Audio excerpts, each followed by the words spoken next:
நல்லவர். இந்த நாளிலும் நம்ம ஆதியாகமம் 35ஆம் அதிகாரத்தில் சில பகுதிகளை நம்ம பார்ப்போம். 34ஆம் அதிகாரம் யாக்கோபினுடைய பிள்ளைகளின் வீழ்ச்சியை சொல்லுகிறது. ஒரு ஊழியக்காரனுடைய பிள்ளைகள் எப்படிப்பட்ட ஒரு இழப்பை அந்த மனுஷனுக்கு கொடுக்கிறார்கள் அப்படின்றத நம்ம பார்க்கிறோம். யாக்கோபு தேவனோடு நடந்த மனுஷன், தேவனை முகமுகமாய் தரிசித்தவர், ஜெபம் பண்ணினவர். இன்னைக்கு நம்ம சபைகள்ல சொல்றோம், யாக்கோபை போல நான் போராடுவேன், காலை விடவே மாட்டேன் அப்படின்னு சொல்றோம். அப்படி விடாப்படியா ஜெபித்த ஒரு ஜெப வீரன், கர்த்தர் யாக்கோபுக்கு தரிசனமாகி பேசுகிற ஒரு தேவனுடைய வார்த்தையை கேட்கிற மனுஷன். ஆனாலும் அவருடைய குடும்பத்துக்குள்ளேயும் அந்த பெண் பிள்ளையினால் ஒரு பெரிய பிரச்சனை. அந்த பிரச்சனை அடங்குறதுக்குள்ள அடுத்த 2 ஆம்பளை பசங்க என்ன பண்ணிட்டாங்கன்னா ஒரு ஊரையே வெட்டிட்டாங்க. ஒரு பெரிய ஒரு பிரச்சனை. இந்த வேகளுக்கு மத்தியில் யாக்கோபு பேசவே இல்லை, அமைதியா இருக்கிறார், ஒரு வார்த்தை கூட பேசல. இந்த 35ஆம் அதிகாரம் ஆரம்பிக்கும் பொழுது வசனம் என்ன சொல்லுதுன்னா, தேவன் யாக்கோபை பார்த்து சொல்றார், நீ எழுந்து பெத்தேலுக்கு போ அப்படின்றார். அப்படின்னா என்ன அர்த்தம்னா, இவர் என்ன ஜெபம் பண்ணாரு? நம்ம 32ஆம் அதிகாரம் படிச்சிங்கன்னா, அந்த ஆதியாகமம் 28ஆம் அதிகாரம் படிச்சிங்கன்னா, அப்பாவை விட்டு விலகி போகும் பொழுது ஆண்டவர் தரிசனமாகிறார். அப்போ ஒரு ஜெபம் பண்ணுகிறார், ஆண்டவரே நான் போற வழியில என்னை காப்பாற்றி எனக்கு உண்ண உணவும் உடுக்க வஸ்திரமும் நீங்க கொடுத்து என் தகப்பன் வீட்டுக்கு என்னை பத்திரமா திரும்பி வர பண்ணுவீங்கன்னா நீர் என்னுடைய தேவனா இருப்பீர், நீர் எனக்கு தருகிற எல்லாவற்றிலும் உங்களுக்கு நான் தசம பாகம் தருவேன்னு சொன்னார். அப்போ ஆண்டவர் என்ன சொன்னார்னா, நீ பெத்தேல்ல போய் குடியிருன்னார். இவர் வந்து இங்க குடியிருக்கிறதுக்கு பதிலா வேற ஒரு இடத்துல போய் என்ன பண்ணிட்டாரு, குடியிருந்துட்டார். இப்ப ஏன் யாக்கோபினுடைய வாழ்க்கையில இவ்வளவு பிரச்சனை? பிள்ளைகளால் பிரச்சனை, மாறி மாறி பிரச்சனை, சண்டை, ஒரே அடிபிடி, கலவரம், வீட்டுல சமாதானம் இல்லை. என்ன காரணம்? ஆண்டவர் சொல்றார், நீ எழுந்து பெத்தேலுக்கு போய் அங்க குடியிரு. நம்ம குடியிருக்கிற இடம் எது, எங்கே தங்கி இருக்கிறோம்? ஆண்டவர் சொல்றார், பெத்தேலுக்கு போ. பெத்தேல்னா தேவனுடைய வீடு. பெத்தேல்னா என்னது? பெத் அப்படின்னா வீடு, ஏல்னா தேவன், தேவனுடைய வீடு. அப்ப நம்ம வீட்டில் குடும்பங்கள்ல பிரச்சனை வந்துச்சுன்னா, யாக்கோபின் குடும்பத்துல பெரிய பிரச்சனை. இப்ப ஆண்டவர் என்ன சொல்றாரு, பெத்தேலுக்கு போ, சர்ச்சுக்கு போ, அதாவது தேவனுடைய வீட்டுக்கு போ. எங்கே தேவனுடைய சத்தம் காதுல கேட்குதோ அந்த இடத்துக்கு போ. அங்க போய் அங்க குடியிரு, அங்க தங்கி இரு. அங்க தங்கி இருந்து அடுத்து சொல்றாரு பாருங்க, உன் சகோதரனாகிய ஏசாவின் முகத்துக்கு விலகி ஓடி போகிற போது உனக்கு செவி கொடுத்த தேவனாய கர்த்தருக்கு ஒரு பலிபீடத்த கட்டு. இதுக்கு முன்னாடி இதே மாதிரி நிறைய பிரச்சனை வந்துச்சு. யாக்கோபை கொல்வதற்குன்னு ஏசா ரெடியா இருந்தார் இதுக்கு முன்னாடி. இப்போ யாக்கோபின் குடும்பத்தை கொல்றதுக்குன்னு சொல்லி அந்த ஊர்க்காரங்க ரெடியா இருக்கிறாங்க. ஏன்னா ஊர்ல இருக்கிற அவ்வளவு ஆம்பளை பிள்ளைகளையும் வெட்டிட்டாங்க. நிறைய பேருக்கு அப்பா இழந்துட்டாங்க, நிறைய பேருக்கு அண்ணனை இழந்துட்டாங்க, நிறைய பெண்கள் கணவனை இழந்துட்டாங்க, நிறைய தாய்மார்கள் பிள்ளை இழந்துட்டாங்க. இப்ப அந்த வீட்டுல இருக்கிற சின்ன பிள்ளைகள்லாம் என்ன நினைப்பாங்க? நம்ம ஊர்ல எல்லாம் நம்ம பாக்குறோம், இங்க இருந்து திருநெல்வேலிக்கு போனீங்கன்னா 2 இடத்துல போலீஸ் போட்டிருக்கிறாங்க. 2 இடத்துல போட்டிருக்காங்க. ஏன் இந்த 2 இடத்துல மட்டும் போடுறாங்க அப்படின்னு விசாரிச்சா, இந்த ஊருக்கும் அந்த ஊருக்கும் அடிக்கடி என்ன வந்துடுறான், சண்டை வந்துடுறான். அடிக்கடி சண்டை. இங்க இருந்து ஒருத்தன் அங்க வெட்டுறான், அங்க இருந்து ஒருத்தன் இங்க வெட்டுறான். அந்த இந்த ஊருக்காரன் எவன் கிடைச்சாலும் என்ன செஞ்சிடணுமா, வெட்டிடணும் அப்படின்றாங்க. தெரியாதனமா எவனாவது டிராவலுக்கு வரவன் வந்து மாட்டிட்டானா அவன் முடிச்சான், அவனையும் போட்டுருவாங்க. ஊருக்கு ஊர் பிரச்சனை நம்ம பார்த்துருக்குறோம்ல. முந்தியெல்லாம் இப்படி கிடையாது. ஆனா இப்ப பாத்தீங்கன்னு சொன்னா, இங்க இருந்து போனோம்னா செவல்ல ஒரு போலீஸ் இருக்கு, அதை தாண்டி அந்த பக்கம் போனீங்கன்னா பிராஞ்சேரியில அந்த வழியே போறதுல போலீஸ் நிப்பாட்டி வச்சிருக்காங்க. ஆமா ஆமா, வரிசையா நிக்குது, போலீஸ் நிக்கிறாங்க. எதுக்கு இவங்க இங்க நிக்கிறாங்க அப்படின்னு விசாரிச்சாச்சுன்னா, ஊருக்கு ஊரு பிரச்சனை. இந்த ஊர்ல இருந்து ஒருத்தனை வெட்டி இருப்பான், அதனால அந்த ஊர்ல இருந்து இவன் என்ன செய்வான், ஒண்ணுக்கு ஒண்ணு நம்ம கொடுக்கணும்னு ரெடியா இருக்கிறாங்க. இங்க யாக்கோபின் பிள்ளைகள் ஒரு ஊரையே காலி பண்ணிட்டாங்க. அவங்களுடைய பிள்ளைகள் இருப்பாங்க, அக்கம் பக்கத்துல சொந்தக்காரன் இருப்பான், தெரிஞ்சவன் இருப்பான், எவனா பொண்ணு கட்டி கொடுத்தவன் இருப்பான். அவன் என்ன நினைப்பான், என் தங்கச்சியை வாழை வெட்டி ஆக்கிட்டாங்கல்ல அவங்கள, அப்படியெல்லாம் நினைப்பாங்கல்ல. இப்போ யாக்கோபுக்கு அப்படிப்பட்ட ஒரு பயமுறுத்தல் வருகிறது. அப்ப ஆண்டவர் சொல்றாரு, இதுக்கு முன்னாடி உன் உயிருக்கு ஆபத்து வந்த நேரத்துல நீ என்ன பண்ண, நீ போகும்பொழுது நான் உன்னை வந்து சந்திச்சேன்ல, அந்த இடத்துக்கு திரும்ப போ அப்படின்றது. அங்க போ. இப்போ உனக்கு ஒரு ஆபத்து. அன்னைக்கு உன் அண்ணன் தான் பிரச்சனை, இன்னைக்கு ஊரே உனக்கு விரோதமா வந்து நிக்குது. இப்ப நீ இதுல இருந்து தப்புவதற்கு என்ன வழின்னு ஆண்டவர் சொல்ற, தேவனுடைய வீட்டுக்கு போ, அங்க போய் குடியிரு, அங்க ஒரு பலிபீடத்தை நீ கட்டு அப்படின்றார். அப்ப இதுல இருந்து நம்ம என்ன தெரிஞ்சுக்கிறோம் அப்படின்னாச்சுன்னா, ஒரு ஆபத்து வந்தாலும் சரி, ஊரே கூடி ஆபத்து வந்தாலும் சரி, நான் ஒதுங்குவதற்குன்னு தேவன் ஒரு இடத்த வச்சிருக்கிறார். ஏன்னா தேவனுடைய வீடு, கர்த்தருடைய வீட்டுக்கு போங்க, அங்க இருங்க, அங்க இருந்து கர்த்தருக்கு அடுத்த காரியங்கள்ல ஈடுபடுங்க. ஆண்டவர் சொல்றா, நீ எழுந்து அங்க போ. இப்ப என்ன ஆச்சு? பிள்ளையின் வாழ்க்கை கெட்டு போச்சு. அந்த பிள்ளையை கெடுத்துட்டாங்க. அதுக்கப்புறம் அந்த பெண்ணுக்கு திருமணமானதாகவோ குழந்தை பிறந்ததாகவோ பைபிளில் எங்குமே எழுதப்படலை. ஆனா அந்த பெண்ணையும் கூட்டிக் கொண்டு, தன்னுடைய 11 ஆண் பிள்ளைகளையும் கூட்டிக் கொண்டு இப்ப யாக்கோபு பிரயாணப்பட்டு போகிறார். அப்போ இவ்வளவு நஷ்டம் ஏன் வந்துச்சுன்றத 2வது வசனம் வருது. 2வது வசனத்தை வாசிங்க. இவ்வளவு நஷ்டம் ஏன் வந்துச்சு? அப்பொழுது யாக்கோபு தன் வீட்டாரையும் தன்னோடு கூட இருந்த மற்ற அனைவரை நோக்கி, உங்களிடத்தில் இருக்கிற இப்ப அந்நிய தெய்வங்கள் எப்படி வந்துச்சு? இவர் தனியா போகும்போது தேவன் தரிசனமாயிருக்கிறார். தேவன் சொல்லி இருக்கிறார், நான் உன் தகப்பனாகிய ஆபிரகாமின் தேவனும் ஈசாக்கின் தேவனுமாகிய தேவன், நீ படுத்திருக்கிற இந்த பூமியை நான் உனக்கு தருவேன், உன்னை பெரிய ஜாதி ஆக்குவேன். இப்ப கர்த்தர் சொல்லிட்டார். உடனே ஆபிரகாம் இந்த யாக்கோபும் எழுந்து, மெய்யாகவே இந்த ஸ்தலம் தேவனுடைய வீடா இருக்குது, இது வானத்தின் வாசல், எங்க கர்த்தர் இருக்கிறார், இது எனக்கு தெரியாம போச்சேன்னு சொல்லி கையில இருந்த எண்ணெய ஒரு கல் தூணை நிப்பாட்டி அதுக்கு மேல ஊத்திட்டு போயிட்டார். இப்ப தேவன் தான், ஆபிரகாமின் தேவன் தான் அவருக்கு தேவன் தெரியும். அடுத்து இவர் போய் திருமணம் முடிக்கிறார். திருமணம் முடிச்சு மனைவியும் கூட்டிட்டு வருகிற வழியில மாமாவுக்கு அவருக்கும் பிரச்சனை வருது. அப்பமும் இவர் என்ன சொல்றார்? ஆபிரகாமின் தேவனும் ஈசாக்கின் பயபக்திக்குரியவரும் அவர் தான் என்னுடைய தேவன் அப்படின்னு சொல்றார். அப்படி இருக்கும்போது இப்ப என்ன வசனம் என்ன சொல்றதுன்னா, அவன் தன் வீட்டாரை பார்த்து சொல்லுகிறான், அந்நிய தெய்வங்களை உங்களை விட்டு அகற்றுங்க. அந்நிய தெய்வங்கள் எப்படி வந்துச்சு? அவ மனைவி என்ன செஞ்சுச்சா? ஒரு பெண் கொண்டு வந்தது. இப்போ அந்த அந்த குடும்பமே அந்நிய தெய்வத்தை கும்பிடுற மாதிரி ஆயிப்போச்சு. கொண்டு வந்தது யாரு? ஒரு ஆள், ஒரு மனுஷன் செய்யக்கூடிய அந்த தவறு எவ்வளவு பெரிய விளைவுகளை உண்டாக்கிருச்சு பாருங்க. அப்ப உடனே அவங்க என்ன பண்ண? அந்நிய தெய்வங்களை விளக்குகிறார்கள். நம்ம வீட்டுகளில் அந்நிய தெய்வங்களை வச்சு நம்ம வழிபடுகிற வரைக்கும் கர்த்தருடைய பாதுகாப்பு நமக்கு கிடைக்கவே கிடைக்காது. கர்த்தர் விலகியே நிற்பார். ஏன் அப்படின்னாச்சுன்னா, அசுத்தமும் பரிசுத்தமும் ஒரே இடத்துல இருக்காது. தேவன் பரிசுத்தமா இருக்க விரும்புங்க. பொதுவா மிந்தி கிராமங்கள்ல பழைய பிரசங்கிமார் ஒரு கதை சொல்லுவாங்க. பழைய பிரசங்கிமார் நீங்க கேட்டிருப்பீங்கன்னு நினைக்கிறேன். ஒரு ஆள் என்ன பண்ணாராம், ஒரு வீடை இன்னொரு ஆளுக்கு வித்தார். அவ விற்கும் போது சொன்னாராம், இங்க பாருப்பா, வீடு ஃபுல்லா நீ வச்சுக்கோ, ஒன்றும் பிரச்சனை இல்லை, இந்த ஒரே ஒரு ஆணியை மட்டும் எனக்கு கொடுத்துரு. ஏன்னா இதுல என் பொண்டாட்டி போட்டோவை போட்டிருந்தேன், இந்த ஆணி எனக்கு ரொம்ப ராசியான ஆணி, இந்த ஒரே ஒரு ஆணி மட்டும் இருக்கட்டும், வீடை நீ என்ன செஞ்சுக்கோ, வச்சுக்கோன்ட்டேன். அப்ப வீடு வாங்கினவர் யோசிச்சிருக்காரு, ஒரு ஆணி தானே, சரி இருந்தா இருந்துட்டு போட்டுமே அப்படின்னு விட்டுச்சார். இவர் என்ன பண்ணியிருக்காரு, மறுநாள் வந்து ஒரு பிஞ்சு செருப்பை கொண்டு அந்த ஆணியில மாட்டிட்டார். உடனே வீட்டுக்காரர் கேட்காரு, ஏய் மனுஷன் குடியிருக்கிற வீட்டுல பிஞ்சு போன செருப்பை கொண்டு மாட்டலாமா அப்படின்னு. அப்ப அவர் என்ன சொல்லியிருக்காரு, உன் வீட்டுக்குள்ள நான் மாட்டல, ஏன் ஆணியில நான் மாட்டிருக்கேன். ரைட்டா? 2 நாள் கழிச்சு கருவாடு வாங்கிட்டு வந்திருக்காரு. அதை கொண்டு வந்து நடுவில் இருக்க அந்த ஆணியில மாட்டிட்டார். அது வீடு முழுக்க கருவாடு. பார்த்துருக்கீங்களா? கருவாடை வாங்கி நடு வீட்டில் வச்சு எப்படி இருக்கும்? அது கருவாடு வாடை அடிக்க ஆரம்பிக்குது. அவர் சொல்றாரு, ஏப்பா என்ன குடியிருக்கிற வீட்டில் கருவாடை கொண்டு வைக்கிறீங்க, ஒன்று உங்க வீட்டுக்கு கொண்டு போங்க, இல்லைன்னா ஏதாவது செஞ்சு சாப்பிடணும். இப்படி வச்சா வீட்டுக்குள்ள குடியிருக்க முடியல, கருவாடு வாசனையா வருது, பக்கத்து வீட்டுல இருந்து பூனையெல்லாம் வந்துகிட்டு இருக்கு அப்படின்னா இவர் சொல்றார், உன் வீட்டுக்குள்ள நான் வைக்கல, ஏன் ஆணில நான் தொங்க போட்டேன். அடுத்து 2-3 நாள் கழிச்சு என்ன பண்ணிட்டார், அவருடைய பழைய சாக்ஸ் இருக்கும்ல, ஒரு வாரம் துவைக்காத சாக்ஸ், அதை கொண்டு வந்து மாட்டிட்டார். அந்த குடி இருக்க முடியுமா மனுஷன் அந்த வீட்டுக்குள்ள? இவர் சொல்லியிருக்கார், உன் வீட்டுல நான் மாட்டல, ஏன் ஆணில நான் மாட்டி இருக்கிறேன். அப்பதான் அந்த வீட்டுக்காரன் நினைச்சானா, ஒரு சின்ன ஆணி இருந்தா கூட வீட்டுக்கு பிரச்சனை, வெளியே போட்டாங்க. அது எதுக்காக சொல்லுவாங்கன்னா, பிசாசுடைய ஒரு சுபாவம் உங்களுக்குள்ள இருந்துச்சுன்னா உங்களை நிம்மதியாவே இருக்க விடாது. திரும்ப திரும்ப திரும்ப பிரச்சனை தான்.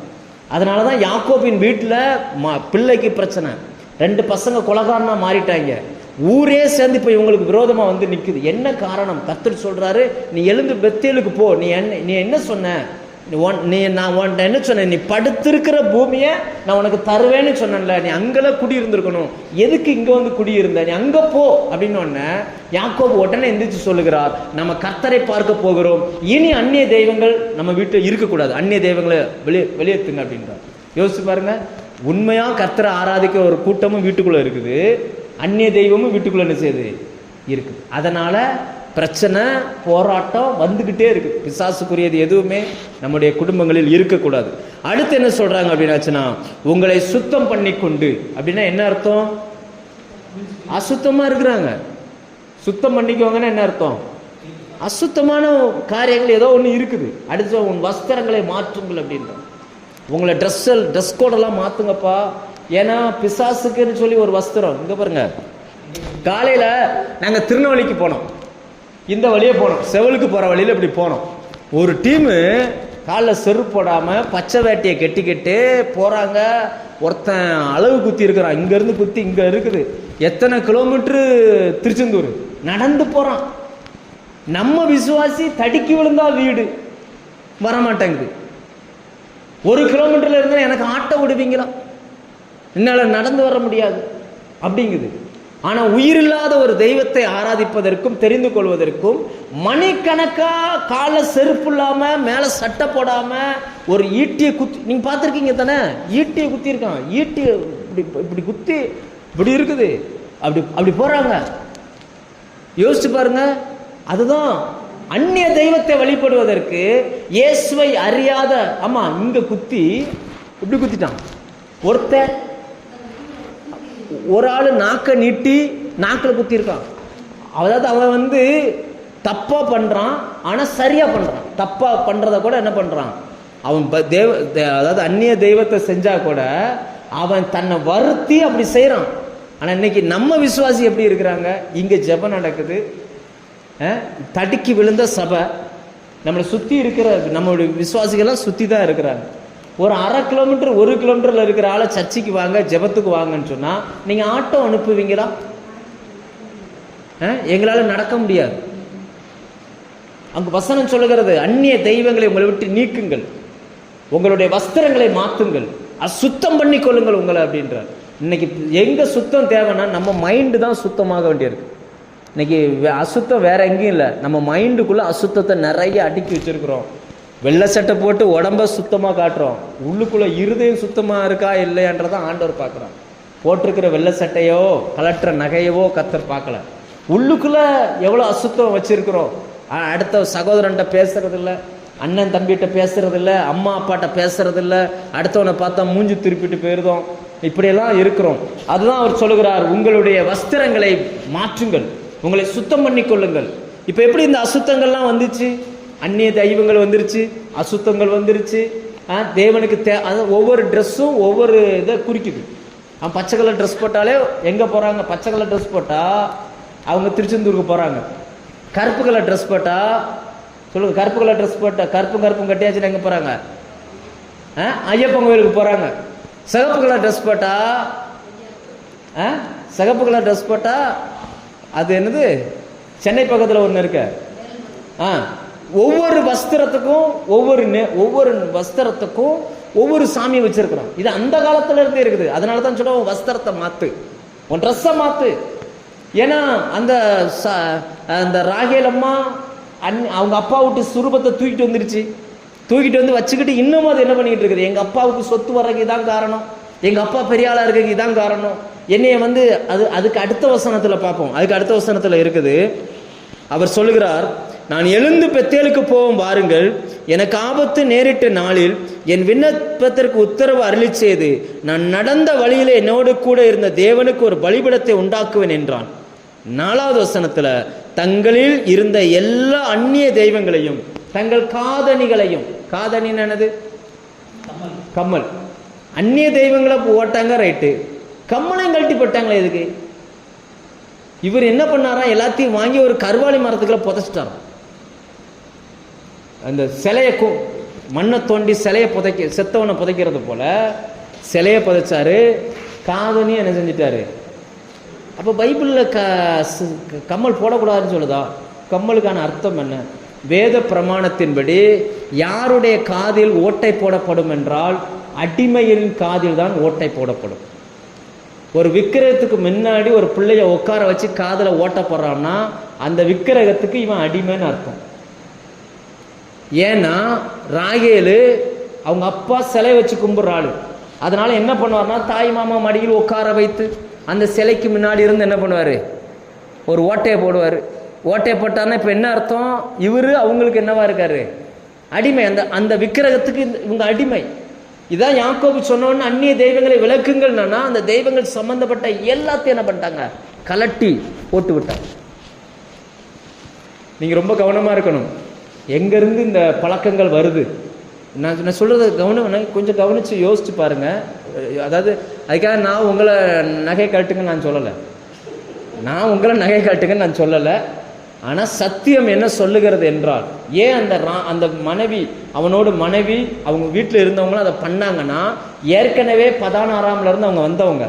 அங்கே எல்லாருக்கும் காது எங்கே வச்சு குத்துனாங்கன்னா விக்கிரகங்களுக்கு முன்னாடி வச்சு குத்துனாங்க. அவங்க அப்பா அங்கேருந்து நான் அதை போட்டு விட்டார். அதை தெரிஞ்சுக்கிட்டு அவங்க என்ன பண்ண, இனி நமக்கும் அந்த விக்கிரகத்துக்கும் சம்மந்தமே கிடையாது. ஏன்னா குடும்பத்துக்கு தீராத ஒரு பேர் வந்திருக்குது. அதனால என்ன பண்ணிட்டாங்கன்னா எல்லாத்தையும் போட்டாங்க, எல்லாத்தையும் கலட்டி புதைத்து போட்டாங்க. புதைத்து போட்டு விட்டு அவர்கள் கிளம்பி வருகிறார்கள். பெத்தேலுக்கு வந்து ஒரு பலிபீடத்தை கட்டி அந்த பலிபீடத்துக்கு ஒரு பேர் வைக்கிறார், ஏல் பெத்தேல். அந்த பலிபீடத்துக்கு என்ன பேர் வைக்கிறார்? ஆமாம், ஏல் பெத்தேல், கர்த்தர் எனக்கு தரிசனமான இடம். அந்த பெத்தேல் பலிபீடத்தை கட்டுகிறார். பலிபீடத்தை கட்டி முடிச்ச உடனே தேவன் மறுபடியும் அந்த யாக்கோபுக்கு தரிசனமாகி சில காரியங்களை சொல்லுகிறார். இதுதான் நம்ம யூடியூப்ல இதை சம்பந்தமா ஒரு மெசேஜ் கொடுத்துருந்தோம். எத்தனை பேர் கேட்டீங்கன்னு தெரியல. யுஎஸ் அமெரிக்காவுக்கு கொடுத்த செய்தியில இந்த செய்தி தான் கொடுத்திருந்தேன்.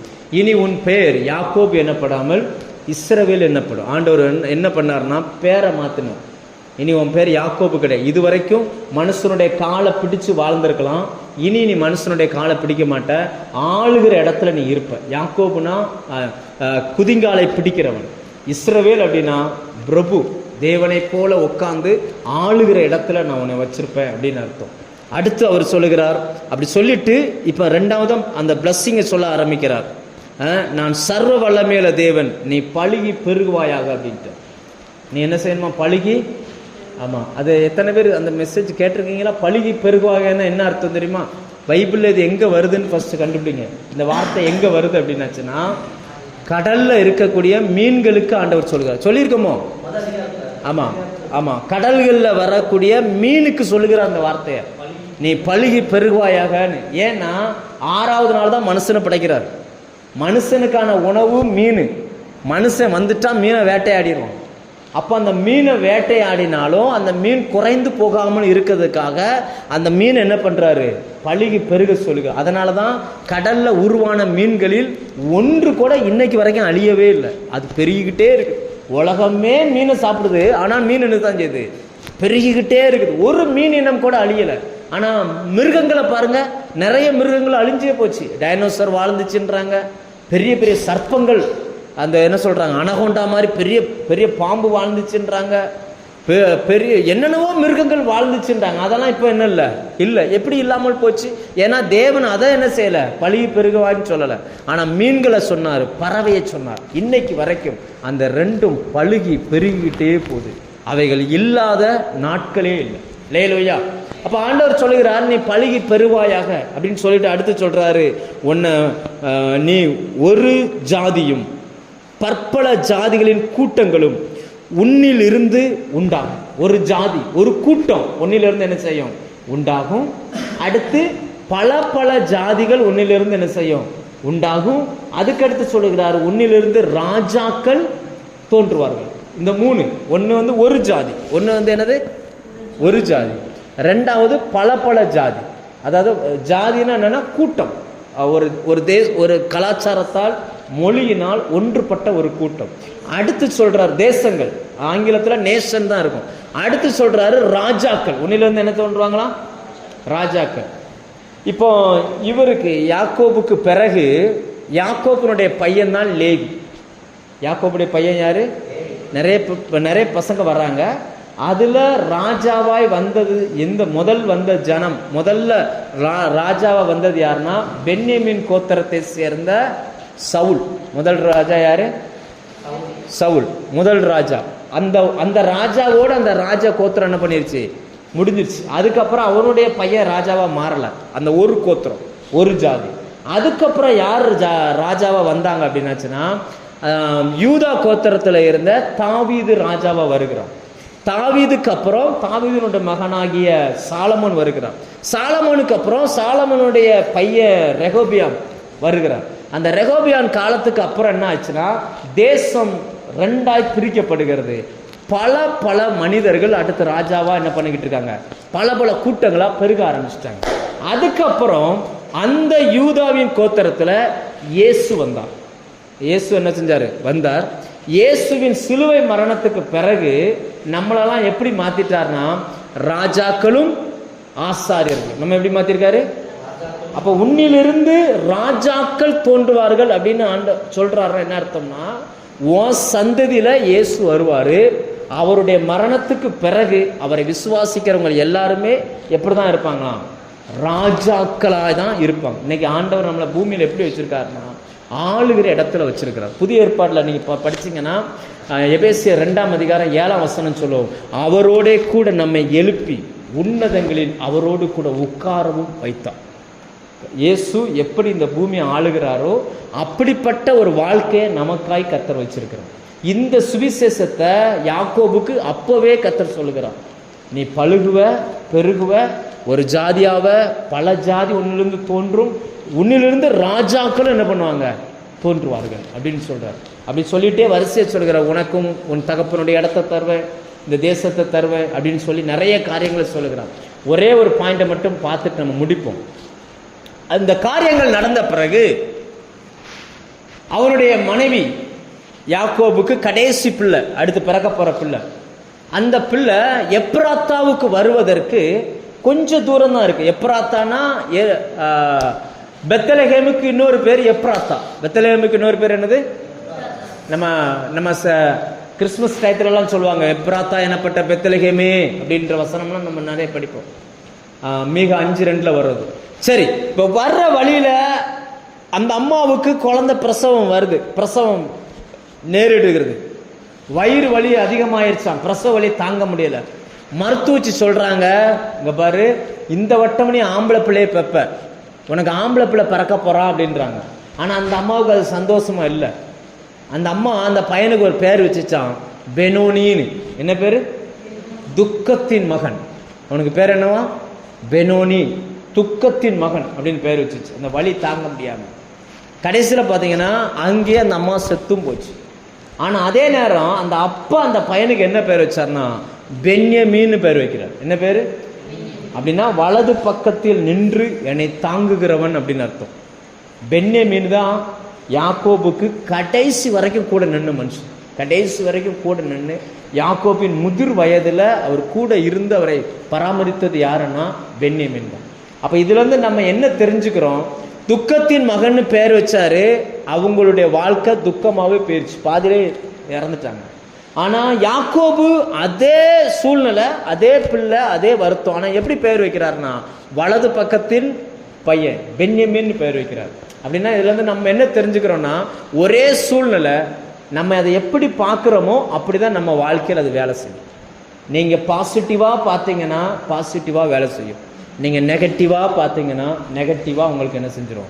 வேலை செய்யும். உங்க வாழ்க்கையில பாருங்க, ஒரே சூழ்நிலை தான், எல்லாருக்கும் வருகிற அதே பிரச்சனை தான் நமக்கும் வருது. ஆனா நீங்க பாசிட்டிவா பார்க்குறீங்களா நெகட்டிவா பார்க்குறீங்களா? உங்க பார்வையை பொறுத்து தான் அதுல இருந்து வரக்கூடிய அந்த அவுட்புட்டும் இருக்குது. லேலூயா.